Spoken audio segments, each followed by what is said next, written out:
can start properly now that I can hear you. Oh, I feel so much better now. That was definitely hindering my style.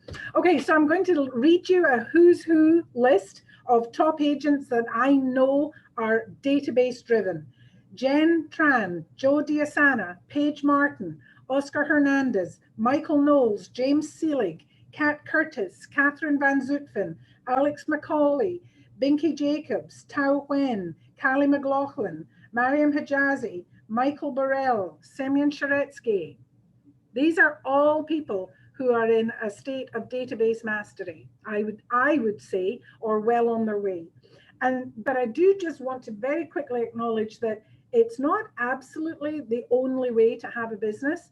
I'm going to throw the name Brad Hermes out there. I believe most of you will know who he is, undeniably a top agent. And I haven't spoken to him, but I did talk to Michael Bossart when I said, who are my absolute top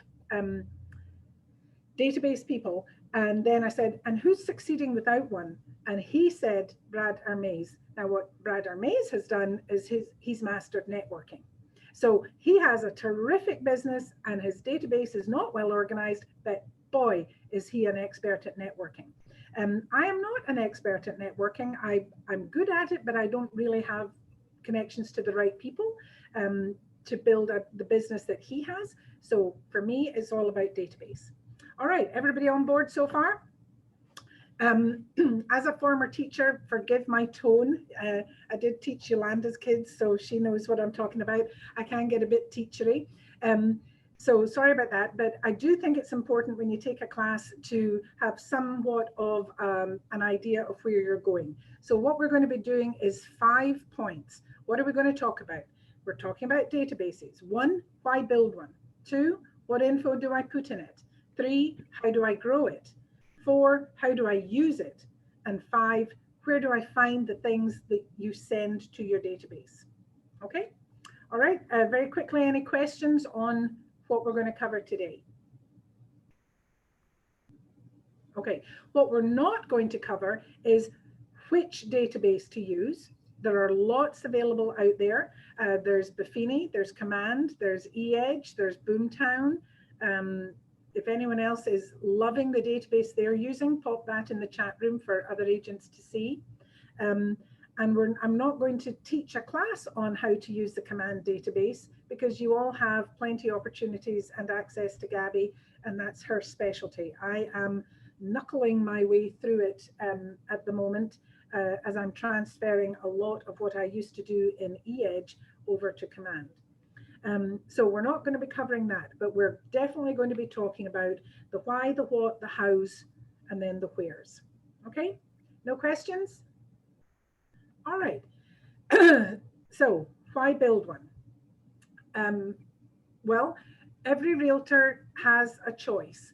Are they going to build a business based on transactions or based on relationships? And a lot of that is going to come down to your personal style, your personality. And so for that, I'm going to refer you to your disc profile. You can probably tell from my voice and mannerisms that I am an I. I have quite a bit of D, but my I reigns rampant. And so it's very against my personal style to have the rigidity and the structure of database management. But one of the most wonderful things about being a self-employed real estate agent is that you're your own boss. And everybody in Ignite, when I would teach Ignite, they would say, oh, yes, I'm in it for the flexibility. I love being my own boss. The problem is you've got to put that boss hat on and understand that you're also your only employee. So you have to look at yourself before you can build your business. What are your strengths? What are your weaknesses? Capitalize on your strengths and leverage out your weaknesses.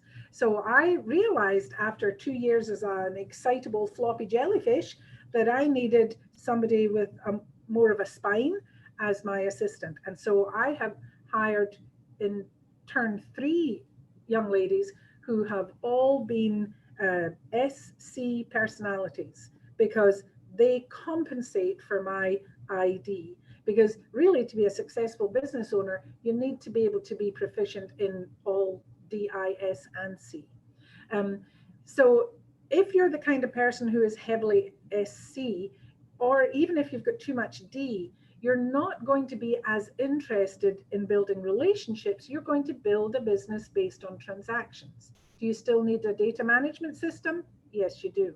But if you're the kind of person who wants your business to be about relationships, then even more so, you need a good, strong, the rigor of a good, strong database. And a lot of it comes down to budget. If you build your business on referrals, then your budget can be considerably smaller than if you're building your business on transactions, which means you're not going back to people you know and people you've done business with, but are constantly going out and getting new leads. So those are your internet leads that you buy or ads that you place,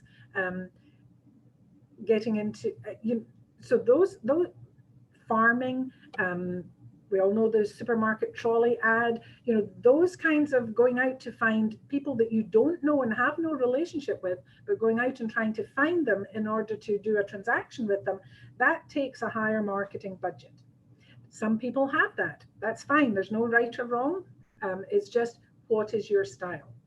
So if you are more transactional, then the benefit of a data management system is that you can track your sales. When you've got tracking, you can do some analysis of your business, and from that, you can figure out your marketing strategies.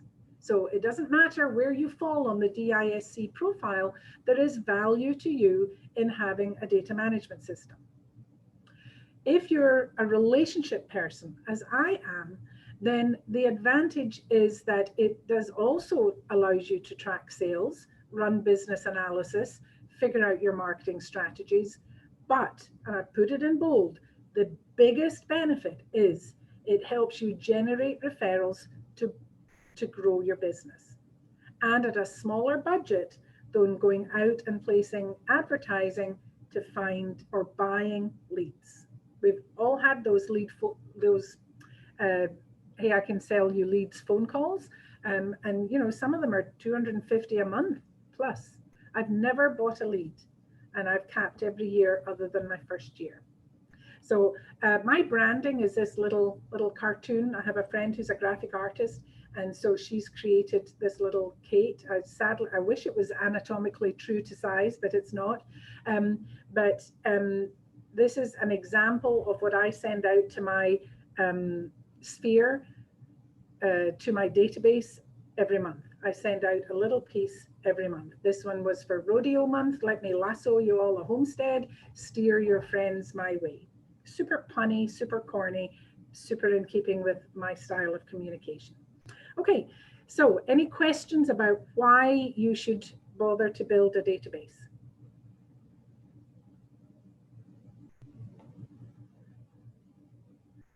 Gabriella, did anybody ask anything and I missed it? Is it my audio again, or did nobody ask? No, no questions in the chat. All right. Okay, next slide. Okay, then what info should I put into it? This is, I think, the most important step. Okay, what info should I, actually, can I just double check what you're seeing? Are you seeing the small one and then what's coming up next, or are you seeing the big one? The small one and the next one. Oh, then what if I click on here? Oh, I accidentally changed the slide. Let me go back. Because I'd really just prefer you saw the big one. Is it big enough for you all? Is it okay? Yep. Okay. All right. So what info should I put into it? And the two little marketing pieces that I've got alongside kind of relate to what we're going to talk about. Obviously, you need the basic contact information. If don't withhold somebody because you don't have all of it, put in any part of it that you have. If you have their phone number, great. If you have their email address, great. If you have their street address, great. If you don't have their street address, but you know they're a homeowner, go on to HCAD or Fort Bend CAD and see if you can find it. You often can. If not, it warrants a phone call. Hey, I want to mail you something. I don't have your street address. Email is the hardest one because you can't do any research to get it. Phones, I don't often go to the work of entering the phones because of course I have everybody's phone on this little database right here, but I definitely need something. But you also want, under personal details, you want, are they married? Don't put married couples in together, put them in as two separate contacts, because sometimes you want to send a marketing piece that's only applicable to one or the other. So I always separate out spouses. I didn't my first couple of years, and then I learned that was really the way to go.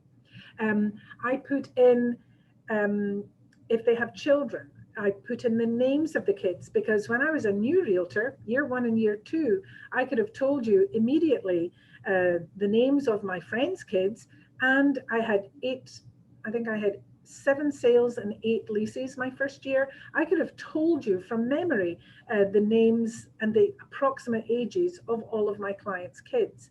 Well, 220 transactions later, no, I don't have that just at my fingertips the way I used to. So now, for example, last week, one of my past clients sent me a little text message because she'd just had a baby, and I'd said, keep me posted. So she did. So straight into the database, entered the name and the date of birth for the baby. I have, of course, bought a gift, and we'll drop by. I will do a pop by with a little card that I have to hand, and make it easy for yourself. By the way, go out and buy a whole stack of life event cards. Trader Joe's is a fantastic place. They have really good quality cards for only $1. I hate Hallmark at $4.99. That just aggravates me. So if you've got them to hand, you'll do them more. But add personal details like that. If you know where they work, if you know that they're personal details like if you know how long they've been in the house, if you know their wedding anniversary, all sorts of little things like that can go in.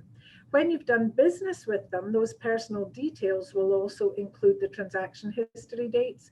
So I have every client that I've ever bought a house for on a purchase anniversary drip campaign.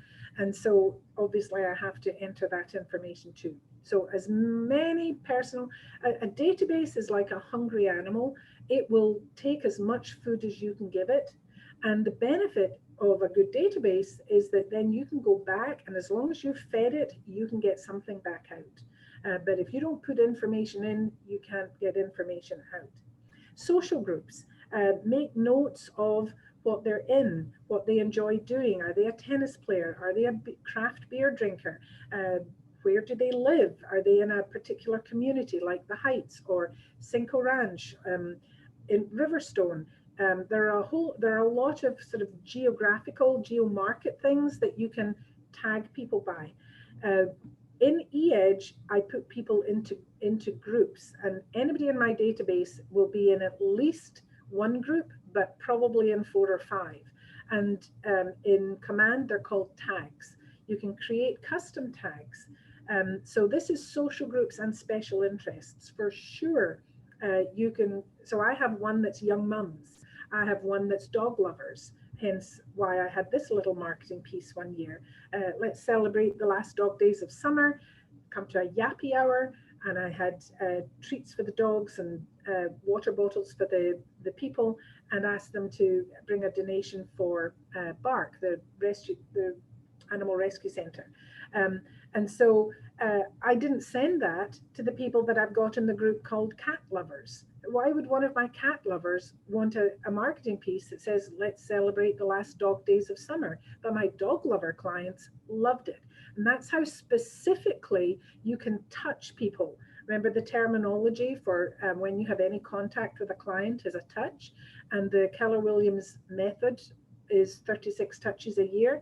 This is an example of one of my touches that I'll do, and this cost me $27, I think, plus $60 for the graphics, and I had face-to-face, one-on-one time with 12 different people. I sent it to over 40.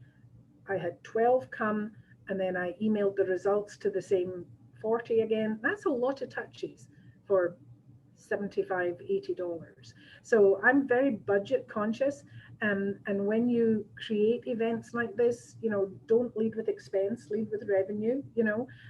So try to, when you tailor make events to the people in your database, sorry, my light's gone off. Then you can do small, very inexpensive events, and they feel very personal, and they don't feel cheap. But if you're inviting, you know, 100 people and it's a party, the alcohol bill alone is something that I don't want to take on. So the smaller you can group the people, the more specifically you can group the people in your database, the easier it is for you to do inexpensive but highly customized touches. The one on the other side is a little pale. I need to get her to redo that. It's a little Downton Abbey tea time thing. So of course that's a ladies thing. I don't invite gentlemen to afternoon tea. I invite ladies to afternoon tea. And that's why you want to separate out the spouses. And I have Brit Chicks as one of my groups. I have Scottish as a subset of that, because sometimes there's a Scottish event. You know, whatever way you can categorize the people in your database in a way that you can relate to them about. So fill your database with those groups or tags. I don't know what they're called in other database systems. And then you can search for those people and direct a specific touch to them. Major life events, for sure. I bought a house in 2015, actually sold this couple's house, and they were retiring up to Porter, just north of Conroe. So I sold the one here and bought the one up there. They closed in November and the husband died in December. Totally unexpectedly, an awful shock. And every year since, on the day he died, she gets a call from me, because I was still so connected to her in the immediate aftermath of the purchase that even though I didn't really know her, when you buy or sell a house for somebody, you're very much in their life. It's quite intense for that time span. And his death was within 3 weeks of moving into the new house. So we were still very immediate. And I don't do it so that she'll refer me. I do it because we made a connection in that time of her life. But the spin-off is she's referred me twice. So major life events, don't forget to enter those. And that's an ongoing, that's not a one-time hit, upload your database and you're done. This is an example of how you have to constantly feed it. Last time contacted, that is an option in Command. I don't know how to do it in others. And if you want to, if enough of you are in Command, we can switch screens and Gabby can show us where that is.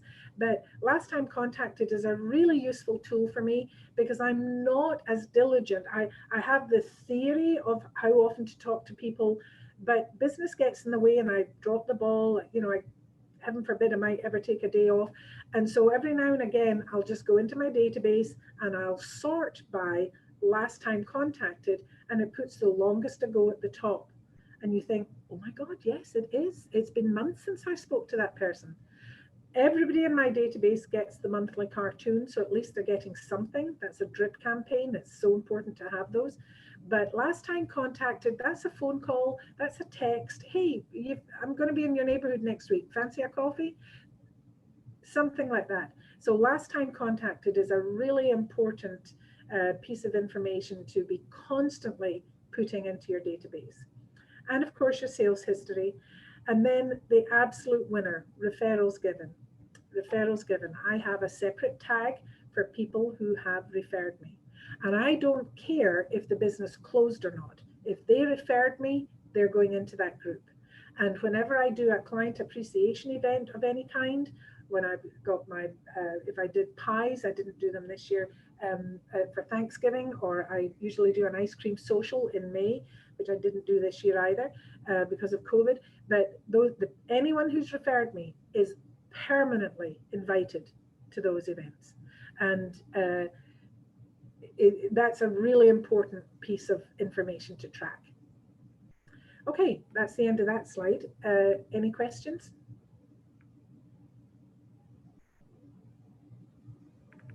Am I talking too fast? No? You're doing a great job. Thank you. No, but no questions on this, so you understand what kind of information to feed it. I just have one question. Sure. I'm new and I still don't have a database, and I do a lot of open houses, and I have some contacts. So do you add in your database the people who come to the open house and you didn't do a transaction with? Absolutely, absolutely. Now I'm picky at my open houses. Open houses are really a different class, but as many agents as there'll be opinions on how you should handle open houses. I have found for myself, I'm relationship driven. I'm not transactionally driven. I am not one of the agents who, when you come to the house, you cannot even get in if you don't give your information. Because what are they going to give me? They're going to give me bad information, possibly deliberately, maybe not, and they're going to be unresponsive when I contact them. I prefer to try to make a connection, and that's a softer touch. I greet them, I hang out in the kitchen, I have important pieces of information about that house, about competing properties, about the average number of days on the market, and I dangle those little pieces of information, but I don't have them. I have them available, but I need to email them to them. And COVID has been wonderful for that, because before it kind of made me look like I was withholding them on purpose, which I was, as a device to get their email addresses, which I was. But now it feels completely authentic, because nobody wants to touch a piece of paper that 10 other people have touched, right? So I say, oh, I have all of this information available if you want it. Here, let me send it to you. And I whip out my phone and I find it, and sometimes I even hand over my phone and say, just send it to yourself. And they don't mind putting their information in that way when there's something clearly that they want. So as long as I take a few choice little pieces, items of value that I know that will be attractive to a buyer, then I don't have problems getting email addresses in order to share, phone numbers or email addresses in order to share it. And then I time block on a Monday morning. The first hour of the day is, do I have any new contacts from the open house? And that's one of my tags on when I put them into the database. I create them, I enter them into my open house tag, and then here's where it's theory rather than practice now. In theory, I do actually have a 10-step open house follow-up plan. Do I implement it rigorously? No, I don't, because I'm high-I and easily distracted. But if I were not, I would follow it more diligently. And it's a follow-up call, send an item of value, send an email, send an item of value, follow-up call, item of value, etc. So if you can get people into your database for that, that's what smart plans were made for.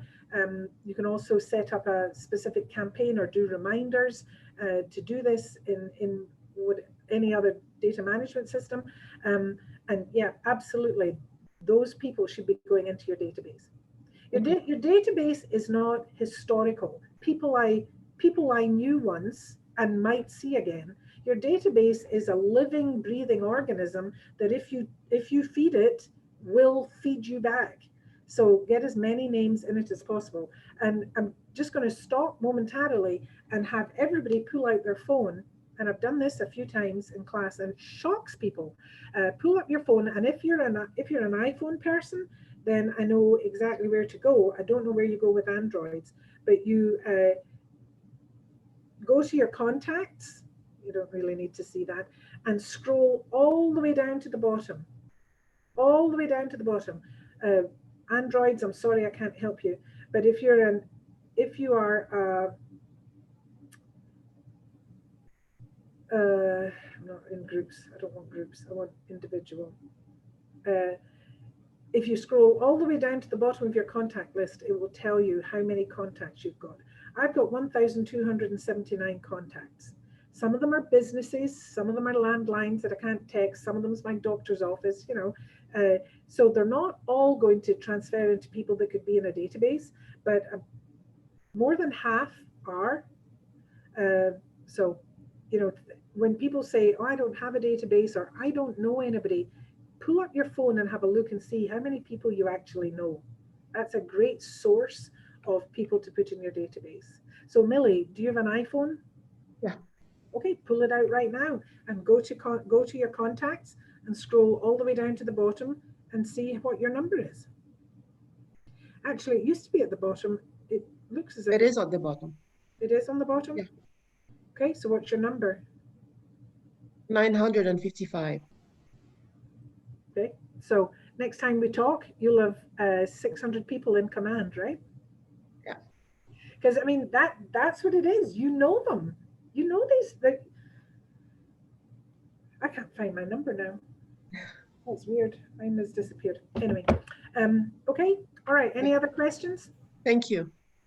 Question.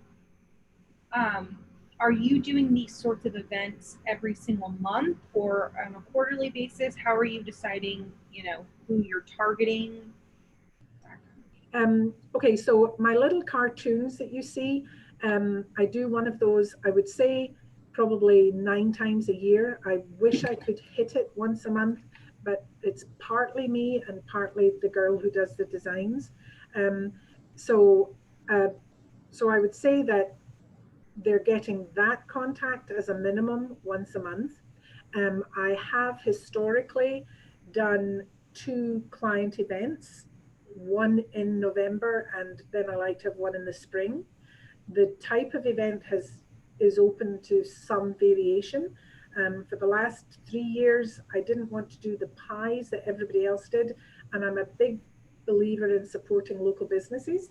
So I have a fondness and a connection with the owner of Michael's Cookie Jar.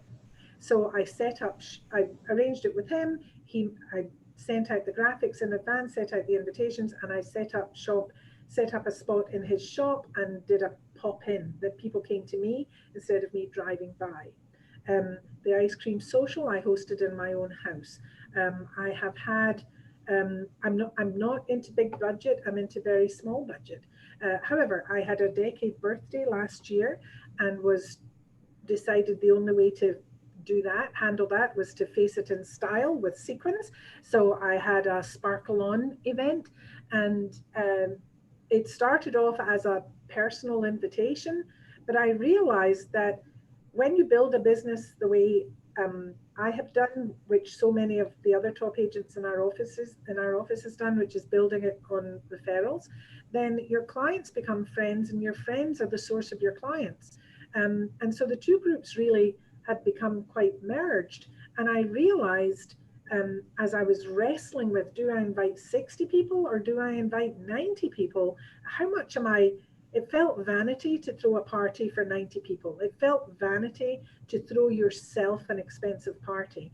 And then the young woman, and again, I support local and I support my clients. So one of my clients is the bar manager at a very nice little bar over on the East End. So of course I was trying to give her the business.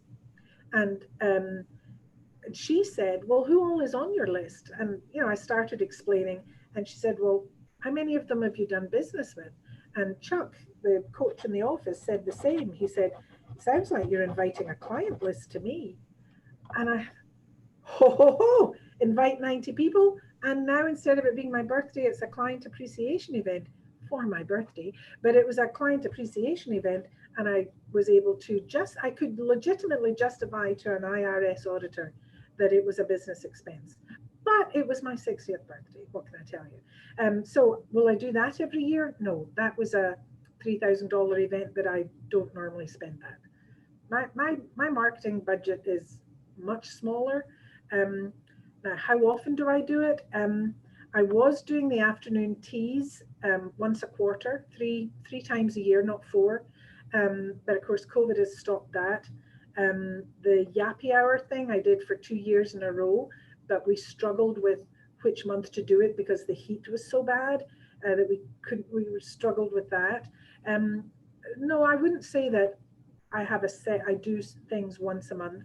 I did do monthly pop buys, and that's a big Buffini thing, to do monthly pop buys. And I was doing those religiously for 2 years in 18 and 19, but I have not been doing them this year because of COVID. Okay, and of course, if I pop by, I update my database because as a last time contacted, because you know, I want to be sure when I'm trying to decide who to take the next batch of pop buys to, I don't want to go back to the same people again.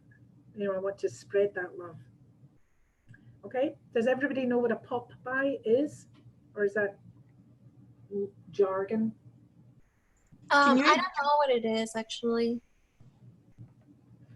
Sorry, say that again. I don't know what it is Don't know actually. what it is. Okay, so a pop buy is when you have something and it's usually inexpensive. And if you go to Pinterest or just Google realtor pop buys, you'll get a gajillion ideas.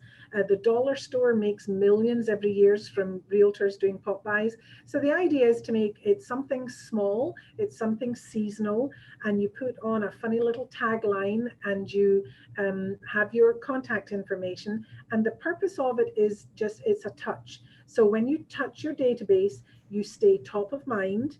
And you know, there's that whole reticular activation thing that, you know, you never see a red car until you buy a red car, and then it feels like every sixth car on the road is red. It's that kind of thing. When something is in the top of your mind, you're more receptive, perceptive to seeing it in other parts of your life.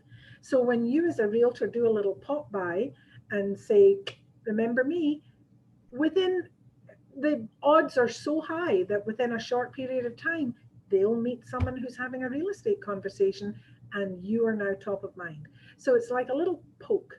And so it doesn't matter if you see them or not. If they're not there, I hide it somewhere out of sight, take a little photo and send them a text or a selfie. Or sometimes I know some realtors who take the time to do this, they'll actually take it to the person's place of work, because then you don't just have a pop by, you have a pop by with an audience. Oh, I like that one. Most of the people that, well, a good chunk of the people I know are teachers, and so I can't pop by their place of work. You know, you can't get in anymore. But if you know people in other types of employment, then that's a great place to do a pop by. Take it to their place of work. So that's what it is. It's not an expensive gift. It's a small. It's in Scottish we'd call it a minding. It's just a hey, remember me kind of thing. Oh, thank you. Okay. All right, next slide, because I want to make sure, what time is it? 11:47. I overtalk. I'm sorry about that. Okay, how do I grow it? Right, this I've got lots of ideas for how you grow it. And I'm going to go straight to the bottom of the second column. Use the word client when chatting. I can't tell you how many people I have been able to add to my database because I meet them socially, and nobody wants to meet a pushy realtor, nobody. But when you have conversations with people you don't know, and you're the one asking questions, I can turn any question, any topic, I almost feel like improvising it for you. I can turn any meet and greet into a conversation about me being a realtor simply by using the word client. Because people are intrigued. Oh, that means she must be a doctor or a lawyer or a dermatologist or a private detective I mean, who uses the word client? Not many people. So I use the word client, and they say, oh, why, what do you do? Well, I'm in real estate, I'm a realtor. And you ask questions about, well, where do you live? Oh, I have a client looking in that part of town. How long does it take to get to the medical center from there? You can, and I tell you, use the word client. That's my little takeaway steal for today. How do you grow the people in your database? The agents who say, oh, I only know 63 people. Okay, first of all, check in your phone, because I doubt that's true. But I do know agents who are new to Houston. They don't have a big social group here. Remember that you can get referral business. So wherever you've lived in the past, those people should be in your database too. Now your marketing piece is going to be different to them. They don't really want to know how the market's doing in Houston, but they might want to know about some big tourist attraction that's opened up, the Katy Boardwalk, for example. When that's up and running, I'm sending that to everyone out of state. Okay, so plan client events, and they don't need to be big money events.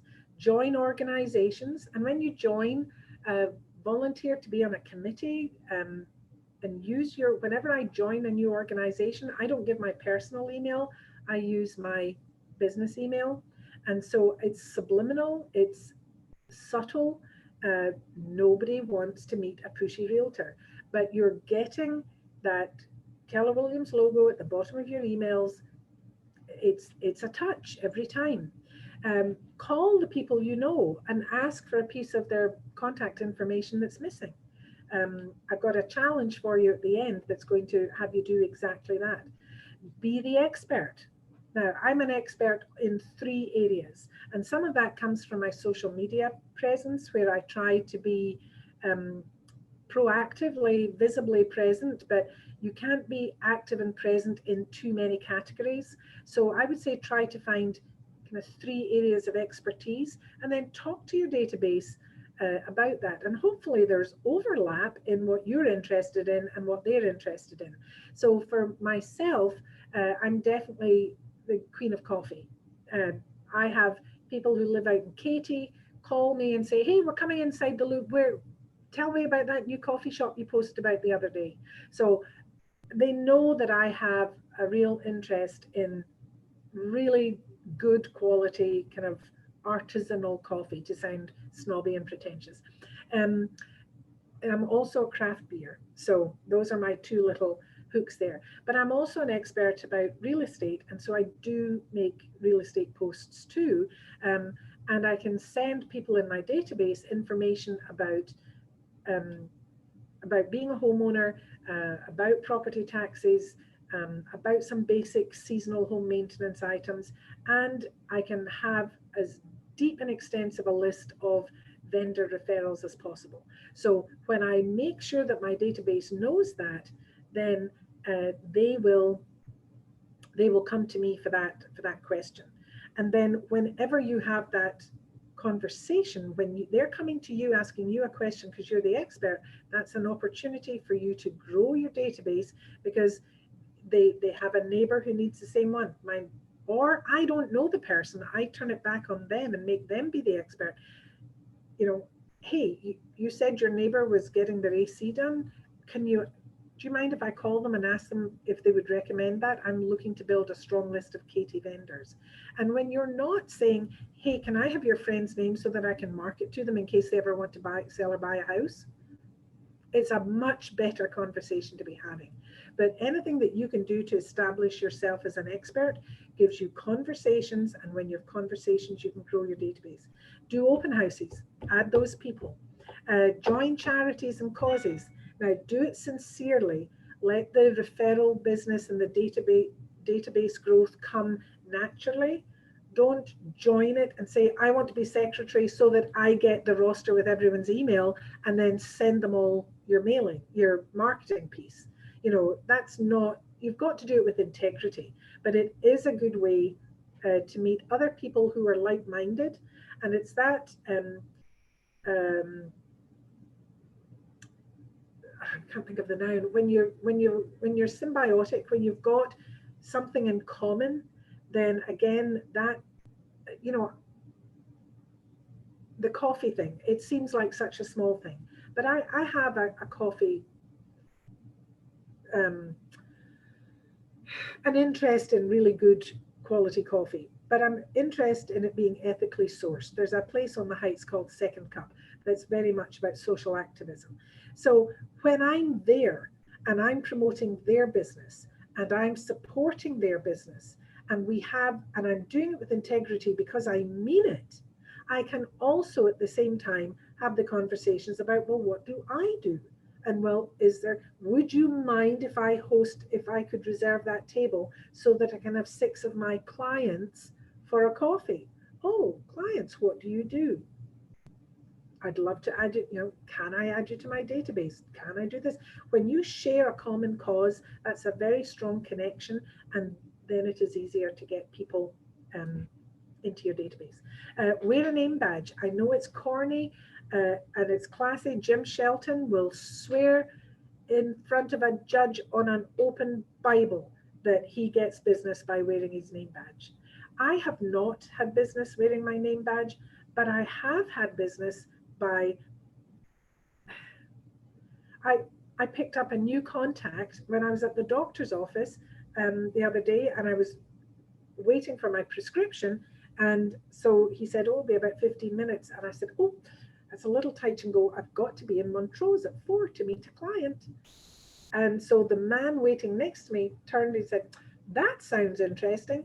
Meeting a client in Montrose at 4. So we start chatting. So before you know it, I give him my business card. Before you know it, he gives me his. And I said, you know, if you give me this, I'm going to use it. And he said, absolutely, put me on your list. That's a casual conversation. And it could have happened by wearing a name badge too. So wear a name badge. If you're new to Houston and live in an apartment block, you've got 300 neighbors. If you're not new to Houston and you've lived in the same street for 20 years, you know your neighbors. But whoever you are or where you are in that, get out and meet your neighbors. Be the one who organizes a block party. Be the one who joins Nextdoor app and be active and visible on it. And again, this is not about promoting your business. This is about how to meet more people that then you can add these people to your database. Be active on social media. There's a whole class available on social media. I took a really good class by Tony Giordano, and he had a lot of takeaways, but the number one takeaway I got from him was quit making friends with other realtors on Facebook, because we're all so busy being active on Facebook. The way the algorithms work, my top 20 are 20 other realtors. That's not who I want to be meeting on Facebook. So be specific and planful on social media, and make comments on other people's posts. Stop liking what other realtors say, otherwise you'll just keep getting other realtors in your feed. And when you make a comment, one of your sphere or your past clients makes a post, you make a comment, so do their friends that you don't know yet. Now you can get in and comment on what they commented about, have a little bit of back and forth, send them a friend request. You've just grown your database. Now you haven't got them in Command or e-Edge yet, but one step at a time. So when you be purposeful on social media and try to grow the number of civilians instead of other people in the business. And the other people to watch out for are lenders and title people. They're as active on social media as we are. So stop responding to them and respond to the people who are not in the business and get them to fill up your algorithm. Ask for referrals. It's our business. Don't be afraid to have a business conversation. One of the best Keller Williams scripts that I got in the early years of being a realtor was that, hey, listen, have you got 2 minutes for a business call this time? So I can call a friend and chat about her kids and complain about her husband, or listen to her complain about her husband. And it's a totally different conversation. But I can also call and say, hey, Lauren, it's Kate here. Listen, do you have 2 minutes for a business call? Oh, yeah, sure. It's so simple, and yet we don't do it. So there's an unofficial, unexpected gauntlet thrown down. I challenge all of you listening to make one of those calls today, and you're asking for a referral. I'm working on my goals for next year. Who do you know that might be looking to buy or sell in the first quarter of next year? Property desk. That's definitely a way to grow your database. Find advocates. An advocate is somebody who takes your career personally and advocates for you to their friends. I have 3 of the most unbelievable advocates possible. 2 of them are my sons, who have gone above and beyond in promoting me to their friends. And they have been, actually I need to run the number, that'd be an interesting number to look at now. I have created groups called Craig and Abby, Kenneth and Eileen. I have those 2 tags in Command. When I looked in Command yesterday and searched by Kenneth and Eileen, I had 14 names. I've been a realtor for, this is my 8th year, and 14 transactions have come from them. And that's not even all, because that's first line. Some of the people in their downline have also referred me business. So the other person who was an advocate for me was a teacher where I used to work, and she wanted to break out of teaching and fly too, but was too afraid. So she stood on the side and watched me do it, and she actively promoted me. And she has been amazing at getting me business from the other teachers and occasionally the parents. And then one other former client, but it was a business type relationship, and he has actively sent me five other transactions. Come on, lights. Okay, so find advocates, and then you can track them because you're tracking the source of your business, and you can bet that they're on my pop buy list. You can bet they're invited to my client appreciation list events. Okay, have a good client appreciation program. Business to business networking, that is important. If you have a bank account, go through it once a month and have a look and see, where did I spend my money? Those businesses that got your dollars potentially are a place for you to get some dollars back. Go to LEAD and BNI, go to some of our industry networking events. When I was a very new agent, I went to a networking event with other realtors, and I got one of those, I'm a busy realtor, take this lease. Okay, thank you. I'm very grateful for any businesses. Year one, I'll take that lease. That lease then turned into a buy, then turned into an investment property purchase, which she then needed to find the tenants for. I've leased it for her 3 times. She has since bought another rental house, which I have now also leased a couple of times. I've represented her son buying a house and her sister buying a house from a throwaway lease lead that agent didn't want. So business to business networking, any kind of social networking with other businesses. If you're spending, call your AC guy. Think about who people call when they're beginning to think about listing.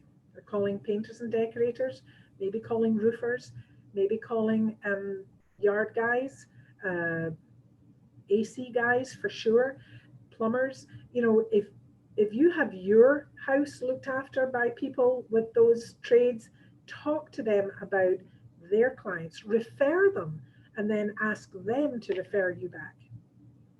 And then use the word client when chatting. Okay, it's 12:02. I'm only on slide 3 and I've got a few more to go, but this was a really important one. Any questions?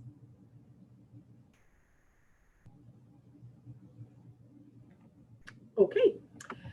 All right, how do I use it? Okay, how do I use my database? So I use it for lead generation, for sure. I want to be a presence and I want to be an expert. So if we go down the be a presence first, I want to be a presence in my clients' lives. Everybody in my sphere and past clients, and then they begin to blend. I have people who are hybrids. They started off a client and now they're a friend, or they started off a friend and now they're a client. And I have some who are more separate. Definitely a friend, never been a client, never referred me, and just a client, and I don't socialize with them. But I still talk to them all. So I want to be a presence in their life. I want to be a presence in their inbox. So send IOVs, items of value, that are non-real estate related. That's how you build relationships. Otherwise, your relationship is only business. I like to blend the two. So again, if they're my dog lovers and I see a really interesting piece about dog training or some new dog food or one of those happy stories where the dog walked 273 miles from Kentucky to wherever 273 miles from Kentucky is, I can search my database, filter for dog lovers, and send them that piece. If I'm involved with a charity that builds bikes at Christmas for children in 2nd grade. So I have a huge number of teachers in my database. I might send them something about that. Something about literacy, something about education. I'm British, I'm Scottish, I definitely share stuff like that. When you see something that's happening in a community, pool those people by their geo market code. Where are my 77494 people? And send them that stuff. So send items of value. You're not asking for anything, but you're making a touch. You're staying top of mind. Share your vendor recommendations, but even more, ask them for theirs. Ask your clients about where they live. People love to be the expert.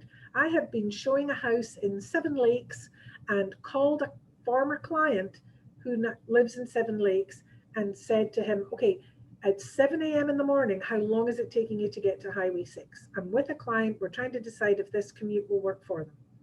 How do I, first of all, I'm saying to them, I value them. Second of all, I'm saying, I'm an agent who goes a bit above and beyond. I don't say, well, 20 minutes maybe, or leave it to my client to find out. I'm all about, oh, wait a minute, I might know somebody who can tell you the answer to that question. I might call them and say, I've had a client looking at buying in Cyprus. I don't have any good vendors up there. Who do you use for AC and plumber? Who do you use? Anybody that you would recommend that I should have on my Cyprus vendor list? That's a great way to use your database. And then guess what? When they need a plumber or an electrician, who are they going to call? And you get another touch out of it. Celebrate their major life and all the seasonal events. If not in person, then at least digitally. Very much be a present. I always do babies in person. Weddings, I don't, they're too busy. I send something, but new babies, I always pop around with something to eat and a gift for the baby. You find your thing. That's not going to work for everybody, but that works for me. And then network on their behalf. This is a big one for me. Once you become self-employed, small business owner, you have a real understanding of what it takes to keep your business running. So look at who's in your database, who's also running their own business, and promote them and network on their behalf. I have hosted events in clients' businesses. I have bought some of my pop buys from clients' business, like Michael's Cookie Jar. I am very active on Facebook on behalf of people I know who are self-employed. I have a past client who is a music teacher. Actually, she's a classroom teacher. I don't think she teaches music, but she is a professional grade singer and does that on the side. Just last week, I went on and shared one of her posts and said, hey, if anyone's looking for a singer for a Christmas event, you know, Natalie's fabulous, listen to this. Go in and lobby and network on their behalf. Or when you're working with clients and they're moving into a new neighborhood, who do you know in that neighborhood that you can introduce them to tell them, well, which is the best little preschool, or which is a good place to go for ice cream? Or, you know, if you can help your clients connect with somebody else in the neighborhood, you're adding a huge amount of value. So be a presence in your database, engage with your people on all sorts of topics. Don't just be sending, who do you know that wants to buy, sell? Engage, engage, engage. And then be an expert. Be who they go to. When they want market data, you're the source. When they've got questions, make sure you don't step out of your zone and take on structural engineering roles and decisions, but you can be the source of information for basic construction and maintenance issues, and certainly about good vendors. Education is my thing. I used to be a teacher. I know pretty well. I know public schools, private schools, preschools, charter schools, magnet schools, the specialist high schools, the religious high schools, the non-religious high schools, and I know how to assess the data that's on the website. Education might not be your area of specialty. What is? What can you bring from what you used to do that is important to people when they're buying or selling a house? Become an expert on that. It's a great way to be credible as a realtor if you've got good information about one of the major elements that people look at when they're trying to decide where to buy a house. Commute to work is number one, education is number two. Have a look and see what number three and number four is. You know, See if those fit you better. But education was perfect for me. You need to know property tax issues. You need to know homestead exemptions, how they work, when you can apply for them. Protest dates, when to protest your property taxes. When do the taxes come out? When are they paid? When are they due? What's the difference? Why is it the tax rate 3.1 here and 2.9 there and the houses are half a mile apart? Learn your business, become an expert on it, and then send an informative piece about it, or send a marketing piece saying, like that on the last slide, it was about property taxes, right? A reminder to start contesting your property taxes. So whatever you think that you can add value to your clients, make sure, I mean, it's your business to learn your business. Community issues. I cannot and do not pretend to be an expert on every community in the greater Houston area, but I can tell you that I'm a specialist in the Heights and in Katy, and I can tell you that I need about 2 hours notice, and I can know more than they do on any other community in the city. So be mindful, do a geo map of where your clients are, or where your database is. How do you do that? If you've got their address in your database, you can sort by zip code. And just have a look and see. I know 5 people there. I know 27 people there. Okay, I better learn a little bit more about what's going on in that zip code. And then start sending to those people some community issues. So when you're seen as the expert, they'll call you about other things. And every time they call you, that's a touch. That's how you build your business. Okay, any questions? I hope not, because I need a sip of water. Okay. All right. So how do I use it for marketing purposes? So this is where you get into the business analysis stuff. And although I'm a high I have to tell you, I love data. The piece that I use for all of my comps is when you get the agent single line report on HAR and you select all and go down to stats, tabular, and it opens up that data table. Oh my God, I love being in there. And you wouldn't think it. I know I don't look like a math person, but I love data. So every year I track so many things about my business, and when I track it, I can then make marketing decisions. So these are some of them. These are not all of the things I track, but these are some of them. Who referred me? So SOI is sphere of influence. So who in my sphere of influence referred me? I need to know that. And why? What do I do then with my marketing dollars? Breaking bread is a term in the business. I take them for dinner, or I meet them for lunch. I will pick up the tab for that, or I used to send a $50 gift voucher, because that's what you're allowed for tax purposes, whenever I closed a deal that came from a referral. But then I was talking to Travis Nichols, who's in the office next door, and he said, oh, we stopped doing that. We take them out for dinner now, because then as well as spending the $50, I get an hour and a half of their time. I went, genius. So that's what I was going to do until COVID hit. So now I'm still not meeting people for dinner, but that's what I will do, once COVID allows. So at the moment I am sending the $50, or I call them and say, where would you like to order dinner from? I'll pick it up and bring it to you. And then at least I get a little bit of face-to-face. So if they've referred me business, I'm spending money on one-on-one quality time. If it's another agent who's referred me, I got 2 referrals the tail end of last year that closed in the first quarter of this year from Kelly.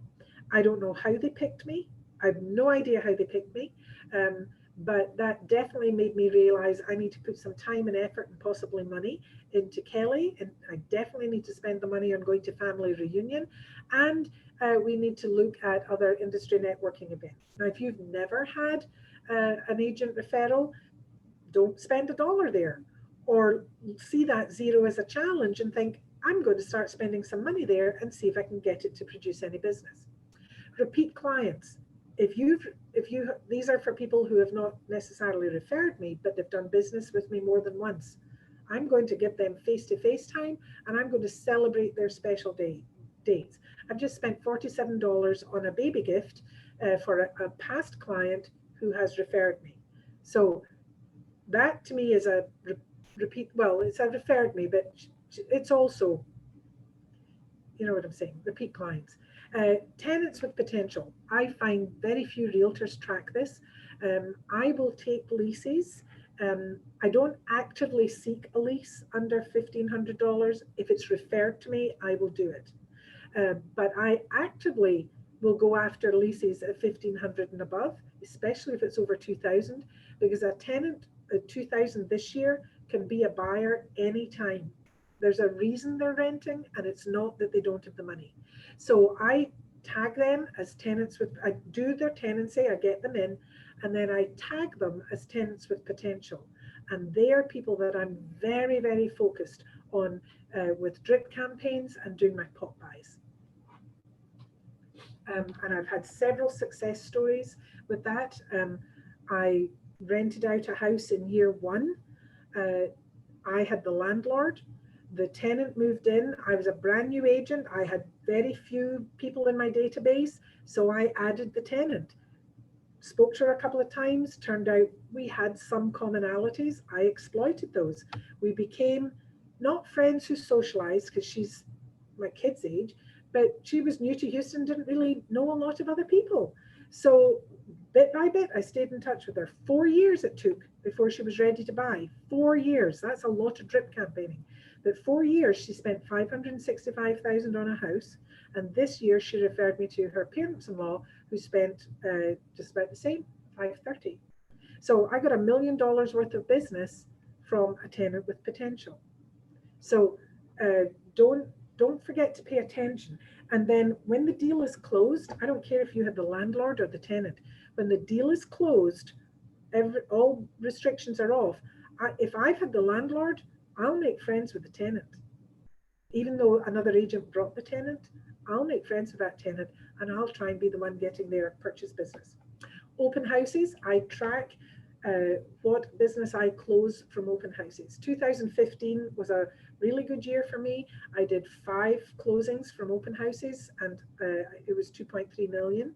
Now, open houses have not been as busy the last couple of years, so I don't quite have that number now, but I still do them. I had a listing in just off Washington, and the listing was at 560. And I did an open house. The buyer came to the open house and bought the house because they came to the open house. Now, I didn't get that business because I represented the seller, but I found the buyer, and I have since already closed 2 other people that I met at that open house, and they've closed. And of course, they were looking at 560, so that's the purchase. That's the price. That both the sales are over 500,000. So I'll have sold that listing. And from that listing, I've got 2 other closings. So people say, oh, open houses don't work. Yes, they do. 2019, I had a listing, and a young couple walked in, loved it, and they said, we want to buy it, but we need you to sell our house first. So I got my listing and I got their listing. And then I couldn't represent them as the buyer for my listing, but I was able to get a referral on how I handled that. So go and do open houses, and don't get annoyed if the first one doesn't work. It's all a numbers game. Track where your business comes from geographically, farm that area, become an area expert, change your marketing to be community information specifically for that area. Or is it a social cluster, the people I knew at village school, or the my 2 sons' referrals who are all buying in a cottage grove in the Heights? Okay, then sponsor an event for them, host a craft beer night, get the guy from Specs to do a whiskey tasting. You know, do events that relate to them because they're in a social cluster. So when you know where your business is coming from, you can tailor your marketing dollars towards them. Look at your social demographics, and then do Facebook ads that correlate to that. You know, if you track where your business is from, you can be much more mindful with your marketing dollars. Okay, any questions?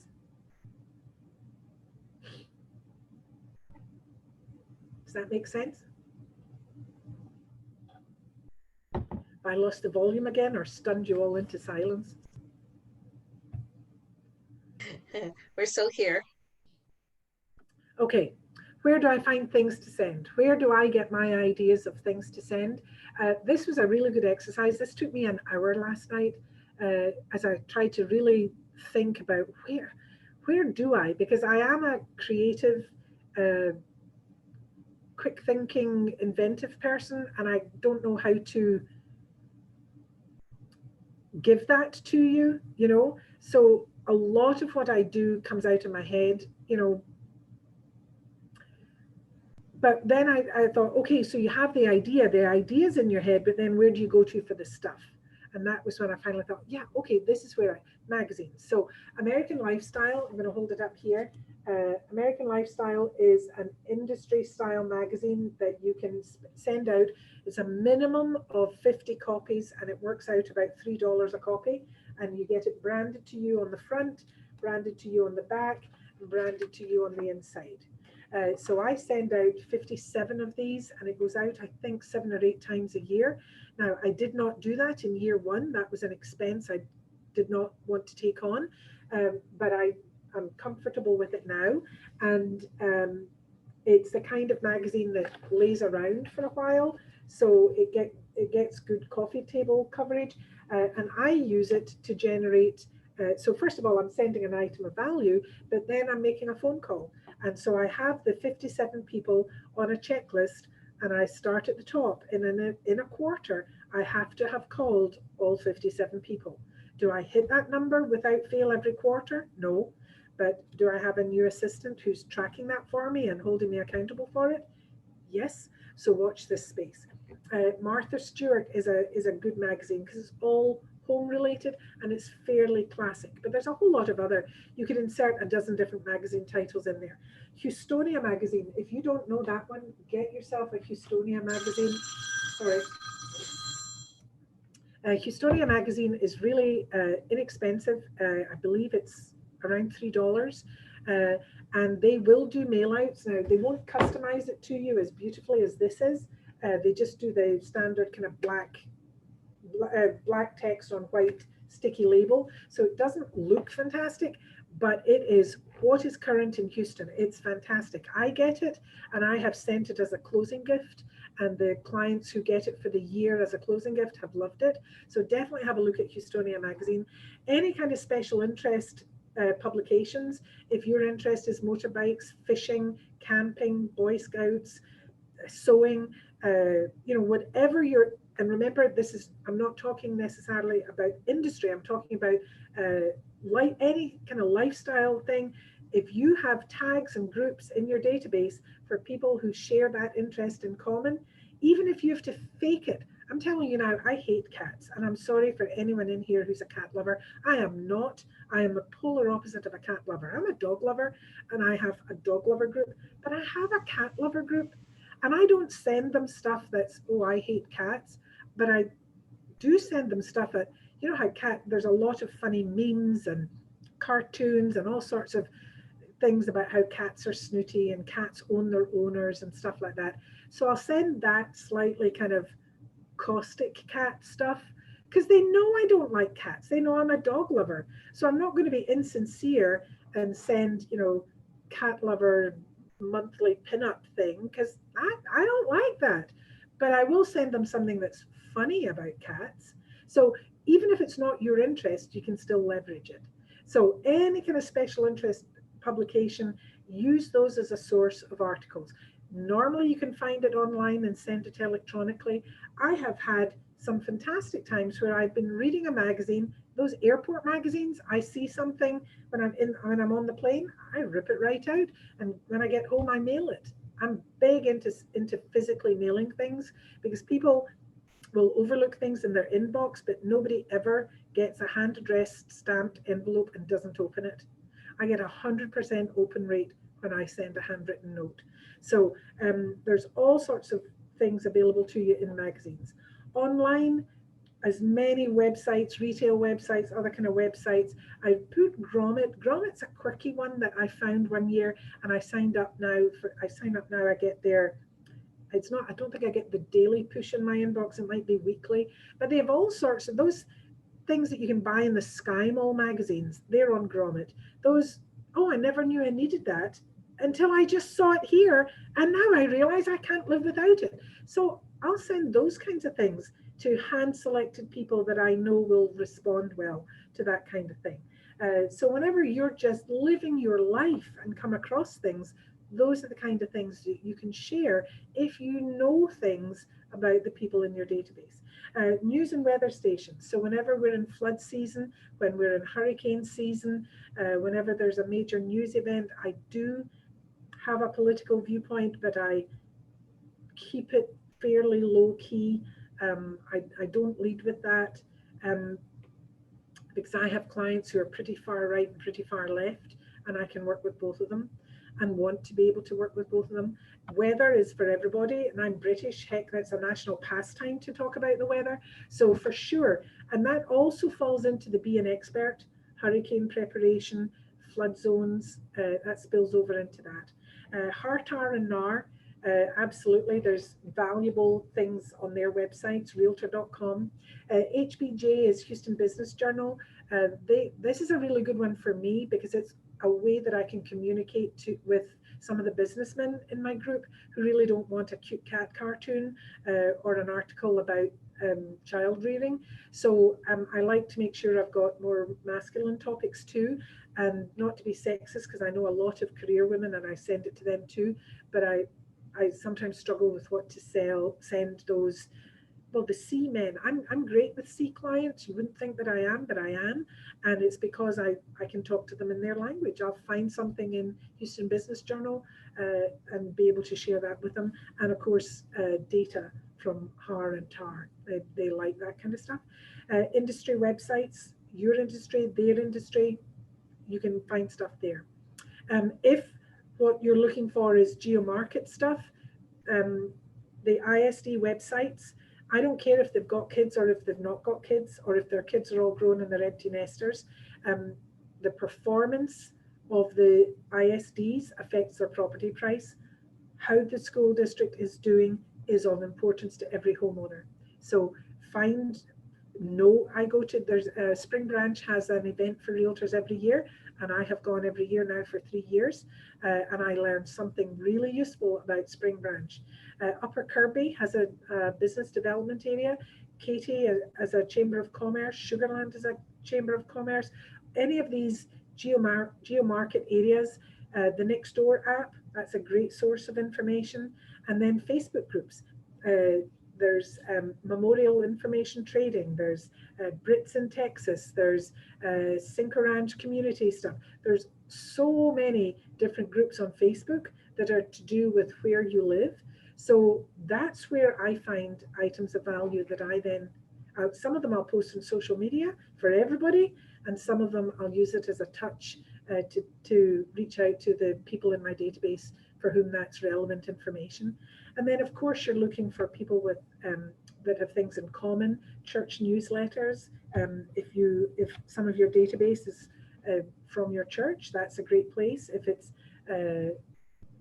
Pinterest boards, they're a phenomenal source. Instagram, I don't Snapchat and I don't tweet. I can't do anything in 147 characters, so that's definitely not my forte. But they are where people with a common interest cluster, and so they're a really great place for you to go and find information that you can then share with your database. Don't appropriate it as your own, show your source, but it's a really great place. Okay. Any questions? I'm very conscious of it being 12:29. Okay. Okay, up for a challenge. I am issuing a challenge. I was at the post office yesterday and they had their Christmas stamps out, and I said, you know what, give me 40. I'm giving you half the challenge that I'm giving to myself. Buy a box of Christmas cards or seasonal cards if Christmas isn't your celebration. I bought Christmas stamps, so I need to find Christmas cards. And I do have Jewish friends and I do have Muslim friends, so I'm not going to mail them a Christmas card. This is my time to reach out to my Christmas people. I am challenging you to do what I'm going to do myself. I have people in my phone who are not in my database. I have people in my phone for whom I do not have an address. Some of them are tenants, so I can't find them on HCAD. And they're not past clients, otherwise I would know where they live. So my challenge is get yourself 20 stamps and 20 cards and go to your phone and find 20 people that you don't know where they live, and you call them. And my script is going to be something like this. Hey guys, it's Kate. Haven't talked to you in a little while. How's life? Chatty chat, chat, chat, chat. Okay, listen, I'm going to tell you, this COVID thing has made me stay at home and, you know, value what came in my inbox. I was not out meeting and greeting, so anything that came in through my mailbox was a very welcome interrupter of. You can see I haven't finessed the script because I'm kind of making it up as I go along. I'm going old school. I'm going back to mailing Christmas cards. I want to mail one to you, but I don't have your address. How hard is that? Okay, it's not hard. It's just a question of will you do it? So that's my challenge. Who's up for the 20 cards, 20 stamps, 20 cards? Get them mailed before the 20th, otherwise it won't be worth anything, and then put it in your database. Okay, I'm done. I love that, Kate, so much. Okay, I didn't see who said that. It's Carmel. Carmel. Hi, Carmel. Yes, I can see the yellow box is around you now. Well, if I say to you, go away and look at the number on your phone and put 2/3 of them in a database, some of you will do 10 people and most of you will do none. And it's a shame because you should all be doing all of it. I haven't done all of mine. I'm not, you know, I'm not preaching from a point of mastery, but you can, anything you do, 2 steps forward, 1 step back, you're still 1 step forward than you were yesterday. Start on your database. I don't care if it's an Excel spreadsheet. Start on your database and do 20 cards, 20 stamps, 20 people, get 20 names into your database before Christmas. And then come January, you've got people to put on a drip campaign. In the chat, I posted a link called postable.com, which is what I used last week to text a bunch of people because I used that excuse to get their addresses and email addresses. And that way it's a form built out that also asks for their birthdays, their kids' names, their pets' names, anniversaries.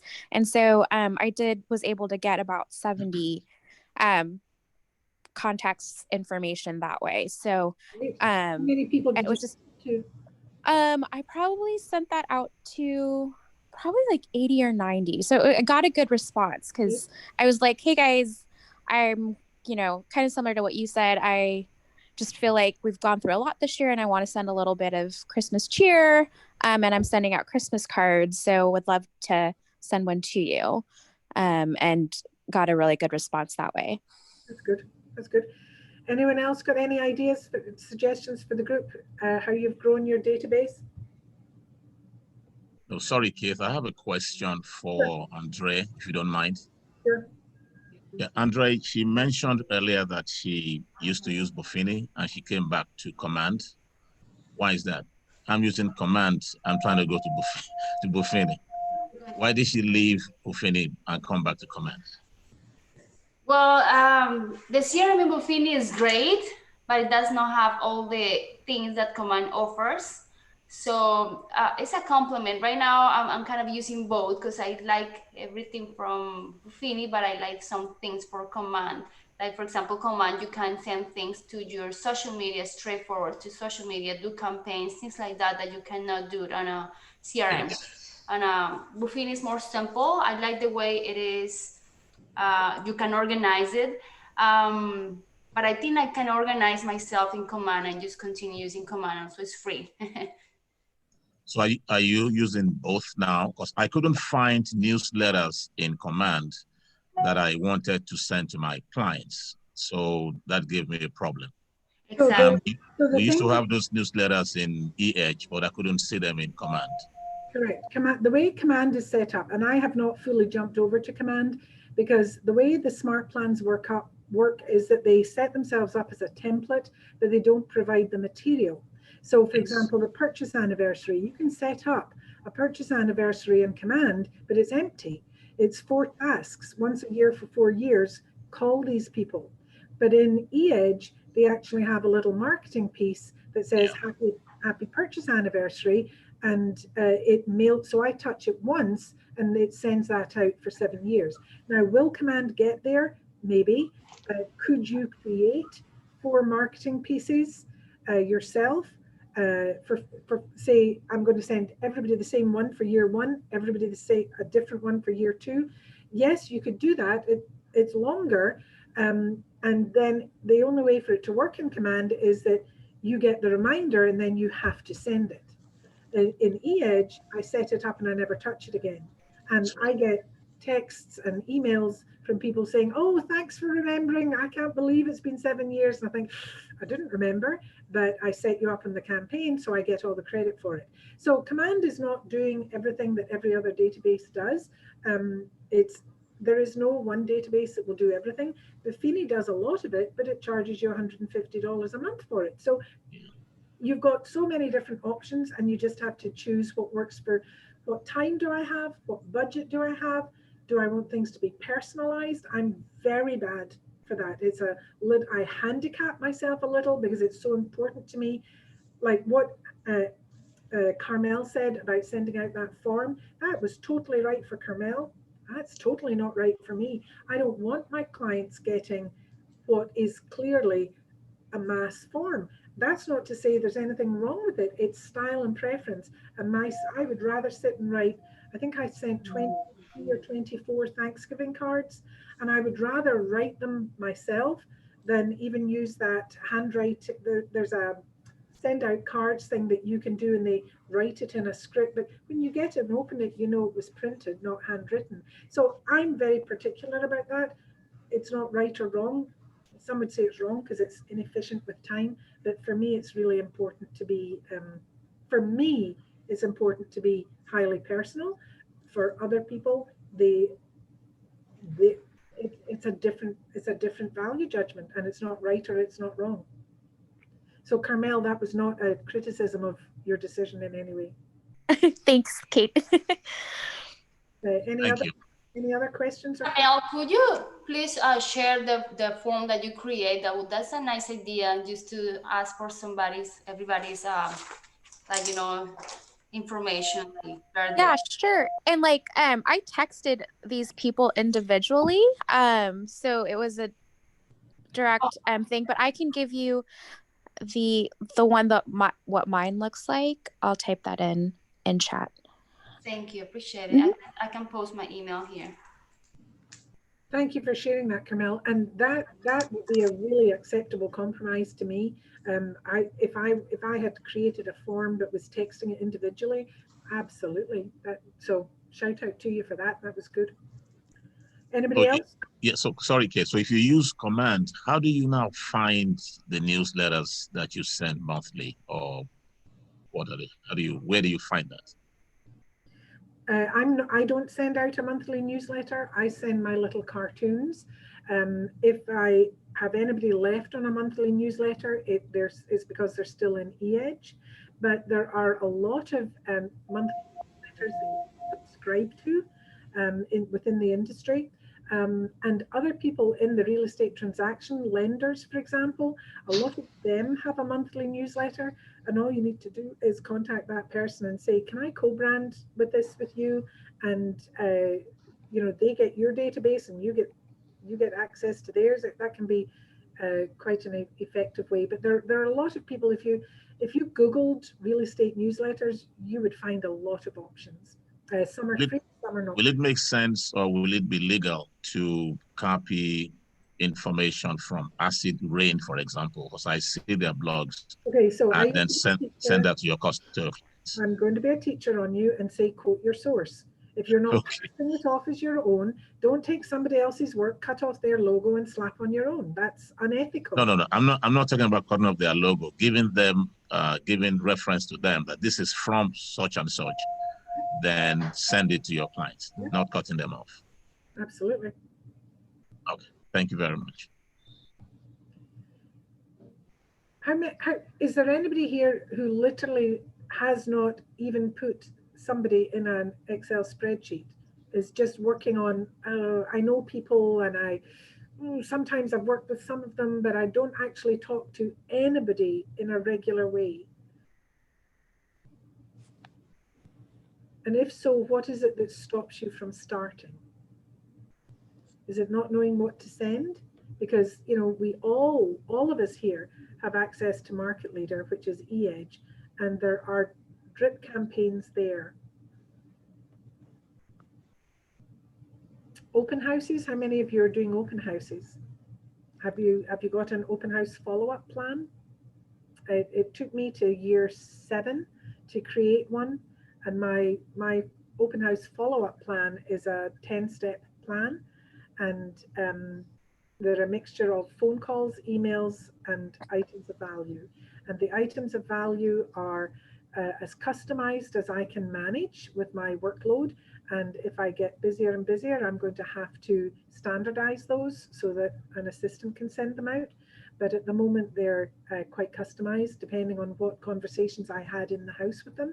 Maybe we had an education question. Maybe we talked about how they only want white cabinets. Well, then I'm going to be looking at all the other listings nearby that have white kitchens instead of dark kitchens. So, you know, depending on your capability to customize, but what's not customizable is the plan. The plan is that they get a follow-up call day 1, they get an email day 3, they get an item of value day 7, and then same again the next week is a 10-step plan.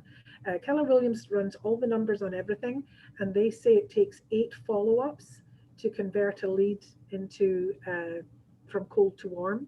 That you stand a chance of them if you do 8 follow-ups. And most realtors do none, and then a very small number do 1, a smaller number do 2, and then by the time you get to 3, everybody's just dropped off the edge. And so that's why I did my 10-step one. I know some of you are popping stuff into the email thing. I don't know if Carmel's taking notes of all of those, or if there's a way for me to copy and paste that. Carmel, are you busy writing all this down? Okay, I'm going to put the onus the other way around. Everybody has an agent roster or access to it. Carmel's name is Carmel Tajonera. Close enough? Yeah, that's correct. Sorry, Kate. Yeah, I was trying to copy and paste everyone's email addresses. That's too much. We are self-employed. We all need to take ownership for our own businesses. If you want this information from Carmel, don't put the burden on her. It's your responsibility to email her and ask her for it. She shouldn't be having now to take all of yours. That's okay. So you take Carmel, you post yours in chat, and then everybody who wants it can go in and get it. Sorry to be bossy, but that's the only fair way to do it. Or Okay. I have an idea. Okay, Gabrielle. Carmel, don't put your email in there, and you all go to the KW Memorial Guide, and that way you'll find out that you actually have the whole roster in there for you to use. What KW Memorial Guide? I'm putting it right now in the chat. Ah, okay. Even better. Force us, command us to use command. I did not know there was such a thing. It's beautiful. Naomi created it. She designed it, and you guys have access to most of the information about the office, like entrance codes, hours, tax ID numbers, broker license number, the roster, the vendor's roster. Everything is in there. Excellent. Okay, any other questions? Anybody else want to share anything? Has anyone had success by getting referrals from their database? I know some of you must have. Can I ask a question real quick? Sure. So are you always going to, when you're making your phone calls or you're contacting anyone, is every time you're coming with a piece of information or what did you call it, an item of value? item of value, because I think I have like self-limiting beliefs that I'm bothering people, or, you know, like you're saying, I don't want to be the naggy realtor. Okay, so that's why it makes such a big difference as to what it is you're sending. If you're bothering, and that is a self-limiting belief, but I suffered from it hugely when I was a beginning realtor. I really struggled with it. I'm bothering them. I don't want to monetize my friendship with them. And it was actually my son, who at that age must have been 27 or 28. He looked at me and he said, for goodness, well, he didn't, he was ruder than that. He said, for goodness sake, Mum, he said, it's not a Tupperware party. You can't talk somebody into buying a house just to be polite and get you off the phone. And I thought, yeah, point taken. So no, I'm not going to, nobody's going to feel guilty that they didn't buy a house from me today when I called them, you know. But I definitely found it hard to do those very first scripts of, hi, this is Kate. I've got some exciting news to share. I've just joined Keller Williams and I'm a new real estate agent. And who do you know in your neighborhood or your church? I worked, I mean, I was an English and drama teacher. So believe me, I can find authentic voice and act a role play. I could not find a way to make that script work for me. I just couldn't do it. So I ended up with a different script, which was the, hey, it's Kate. Have you got 2 minutes for a business call? Oh, I got myself so comfortable with that. And then I said, okay, you know, I've changed from teaching. You know, I've had a career change. It's thrilling and it's scary. I need to build a business. I'm just calling everyone I know to say, do you know anyone who's looking to buy or sell? And I found a script that worked with me. I'm not knocking the Keller Williams script. It just, I couldn't find a way to make it me. And so I came up with my own. And when you put the time limit of it, they're not worried they're not going to be able to get you off the phone. You've just told them it's a 2-minute call. And then make sure that you observe that. Get in and out of the 2 minutes. But thereafter, that's what I'm going to call them again next month. So it's me again. Have you thought of anybody? And so that's why, you know, you want to be, I would do things like, I've got to practice my skills for running comps. Would you be willing for me to run comps on your house? Yeah. Okay, I need to practice doing a CMA for property tax appraisals. Would you mind if I practiced on you? Sure. And so that's partly how I enrolled people in my new adventure. And so that worked for me. And then the other things is if you're giving an item of value, it's much easier than making a sales call.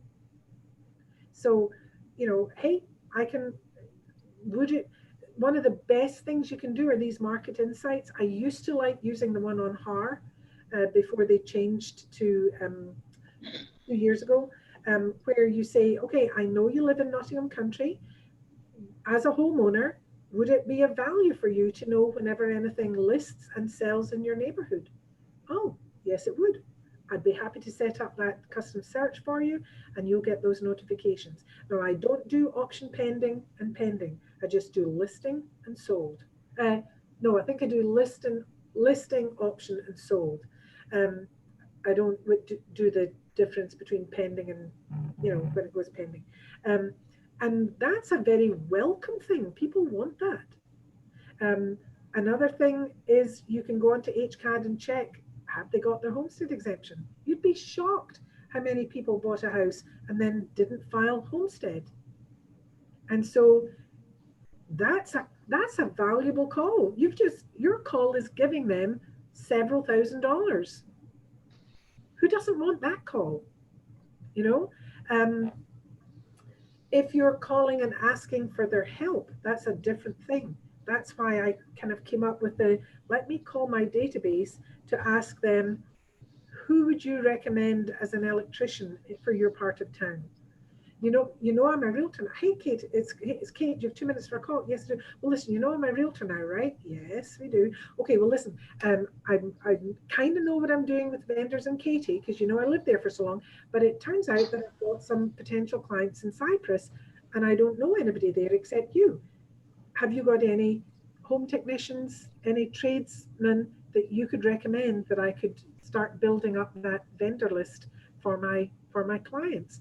So you're having a real estate conversation, but you're not asking them to buy or sell a house with you, and you're also showing that your level of professionalism is quite high.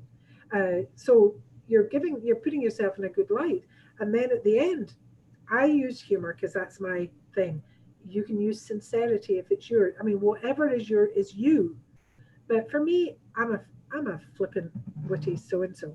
So I'll say, well, you know, I can't get off the phone without asking you, do you know anyone who's looking to buy or sell? No, I don't. But you'll tell me when I call. Yes, I will. Okay, thanks. You find your own style, but you have to find it, because if you can't make these calls, you're not growing your business. This has been so helpful. Anybody else? It's 12:50. I don't mind another 2 or 3 minutes, and then we've all got to get off and get on with working, right? Anybody got any other questions or any comments they want to share with the group or anything? Lily, I don't have any next classes. You got all of me and everything I have in this one. Unless you've got a topic you want to suggest, in which case I'll think about it. Open houses would be a good one. I'm not a good open house teacher, because I will tell you things that other people will not. You know, like I don't care about getting everybody to sign in, because all I'm doing is creating friction, when what I want to do is create a connection. So I would rather have 5 people go past me and give me nothing than have awkwardness and unpleasantness because they know I'm trying to get this out of them and they don't want to give it. I mean, how are you ever going to form a relationship when you start off that way? So I use dating analogies all the time. So it's like, you know, you've got to be the honey and let the bee come to you. You know, be engaging, be authentic, have something that they're interested in, but let them come to you. If they come to you, they'll give you their address and you've got something you can work with. My database is full of people that I extorted under friction, got their contact information, and in 8 years, they've never opened an email from me. What was it for? I missed the opportunity to actually connect with somebody. I don't want a contact, I want a connection. So that's how I do open houses, and sometimes I'll leave with none, but it's a numbers game, and I will not give up because I had one bad open house. I won't give up when I've had 3 back-to-back bad open houses, because it's a numbers game. And the numbers always seem to run in tens. Whatever Keller Williams does, the answer always seems to be do 8 or 10. So I look at it from an investment of time over a year, and it's either open houses or property desk. And property desk is, they're both chance. You don't know which members of the public are going to come by. But I have no control over where in Greater Houston. My first year, I would finish property desk and drive across town at 5 p.m. in torrential rain to show a $950 lease. Because what am I going to do? Tell this guy on the phone that that's not worth my while crossing town for, call back when it's the next person? And I didn't know anyone else to refer it to. You know, it's like, plus any business is business when you're in that situation. But I don't want to do it now and drive across to Sharpstown at 5 o'clock on a Friday to show a 950 lease. Plus, I'm a single female. I don't want to go and meet some guy at an empty house. I mean, I just don't, I don't want that. Now, I do an open house. I'm still maybe there on my own and somebody might come in. There are some dangers nonetheless, but I'm controlling the where, I'm controlling the price point. I can bring somebody with me. I never mind being shadowed because that's good for both of us. And the chance of making a connection instead. My accent is difficult on the phone because it's unexpected, but in an open house. It's unexpected for 30 seconds, and then their ears tune into me. And at the end of the day, my accent's been a help, not a hindrance. When I call on a Monday, they're like, "Oh yeah, we remember you. You're the one." In like, yep, because I've got a different voice. So you find what works for you. And so I do open house instead of property disc. Okay, we all done? Carmel, thank you so much. I really appreciate you. I will buy your coffee sometime to say thank you for contributing so much. Much appreciated.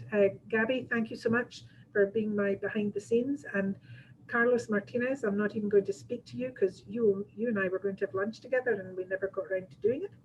So I'm going to make that not mine. Patty, nice to see you. Olga, I haven't seen you for a wee while, except on Facebook. And nice to see some new names. Welcome, everybody.